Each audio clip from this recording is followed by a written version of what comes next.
Washington, President Barack Obama is expected to ask Congress to approve a new 3-year authorization for the use of military force AUMF against the Islamic State and other extremist groups. The proposal comes as Congress is being told that an unprecedented flow of foreign fighters into Islamic State ranks in Iraq and Syria is underway.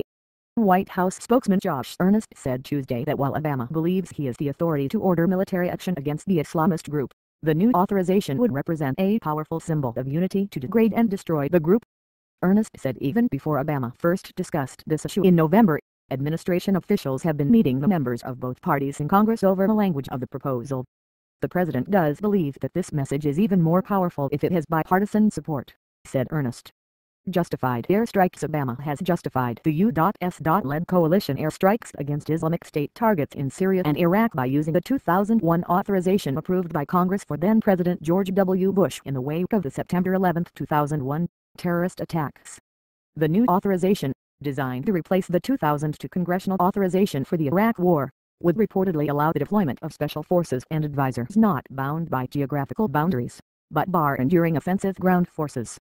The president does not believe it is any longer in our national security interest for us to put a large deployment of American military personnel on the ground in a combat role in Iraq and in Syria, Earnest said. The tempo of consultations between the administration and Congress has increased in recent weeks, and the final language of the authorization will be the product of those discussions, he added. Republican Senate Majority Leader Mitch McConnell said Tuesday the matter will likely dominate congressional debate over the next few weeks. This is a matter of such import that, from a procedural point of view, we're going to try to include everybody from our conference in the discussions beginning next week, McConnell said. There is no more serious matter that ever comes before Congress than an authorization for the use of military force, and we're looking forward to seeing the language the president feels like he needs, and that will certainly be one of the dominant discussions of the next few weeks, he said. At the same time, the United States lawmakers on Wednesday are hearing testimony from counter-terrorism experts that more than 20,000 volunteers from more than 90 countries are flowing into Iraq and Syria to join Islamic State fighters. The United States citizens involved. The National Counter-terrorism Center believes more than 150 are Americans or the United States residents. The rate of such volunteer fighters is unprecedented and exceeds that of those who went to fight in Afghanistan, Pakistan, Iraq, Yemen or Somalia in the past 20 years. One of those testifying before Congress is Rip Brennan, the Rand Corporation senior political analyst and career Army officer.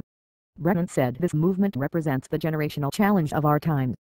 He also said radical Islamist groups have multiplied in recent decades. Going back to 1988, there were only 3 of these types of groups that existed in the world. By 2001, that number had expanded to 20 and the growth of those groups continued at a very steady pace until 2010, he said. But, by 2013, the largest as a result of the turbulence created by the Arab Spring, the number jumped from 32 in 2010 to 51 in 2013, Brennan said. Individual foreign fighters have jumped from up to 22,000 in 2001 to as many as 90,000 in 2013, he said, and the success of the Islamic State group in 2014 has caused those numbers to skyrocket. What we're seeing today, if you were to graph it, is a complete explosion of individuals who share this radical Islamist ideology who are flowing into Syria and Iraq fighting with ISIS because they see that as being an opportunity to be part of this great Islamic caliphate that ISIS says it wants to create, he said. ISIS is another acronym for the Islamist group. Brennan said these foreign fighters are responding to a global insurgency based on the revolutionary ideology of Islamist domination. He thinks there could be millions who would support, or are sympathetic to, the cause. He noted, however, that the answer is not military action. Citing recent remarks by Egyptian President Abdel Fattah el-Sisi, Brennan said extremist groups are a cancer within Islam that only those within Islam can root out. He added the West must support leaders who are willing to take risks to confront this challenge.